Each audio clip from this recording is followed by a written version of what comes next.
Hey, it's Jaffe. I want to do a very fast video to address this question. I've gotten this about 5 times literally today in the last hour and a half. I assume maybe something I've tweeted in the past got retweeted by someone and it's dredged this up again.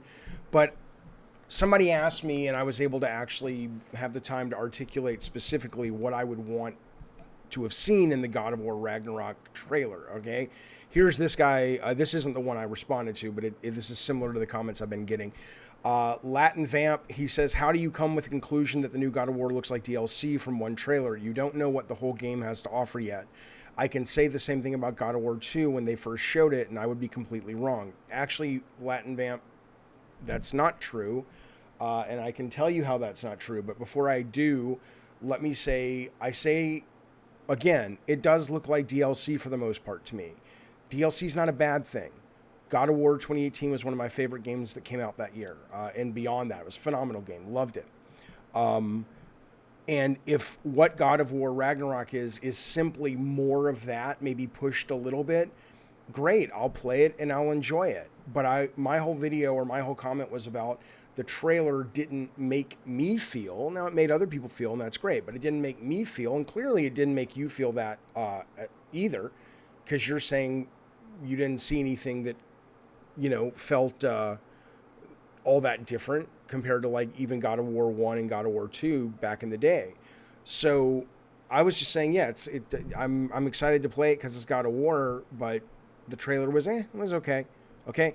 But the point is, though, I don't think you're right. If you go back and look at the God of War 2 trailer, and I believe this is the first one that was, it was the E3 reveal trailer. I'm not going to play the whole thing, but I'll scrub through it. Did you get the idea that it was more of God of War that you loved? Absolutely. You sure as fuck did. The grapple and the chains, and he was the big set pieces and going hand over hand. All that was in there, okay? But what was also in here was why is this so? There we go. You had the flying stuff with Pegasus, which we had never done before, which at the time was like, holy shit, that was the big moment that we were busting our asses for, or the team was busting their asses for. I was in San Diego to get ready for E3.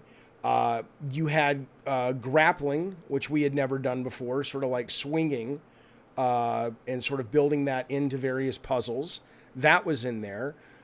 You had more proof of even bigger wow moments of context sensitive, not context sensitive, but big opening vista shots like the Colossus of Rhodes, or you saw, I forget what they're called, but the horses back there at the very beginning.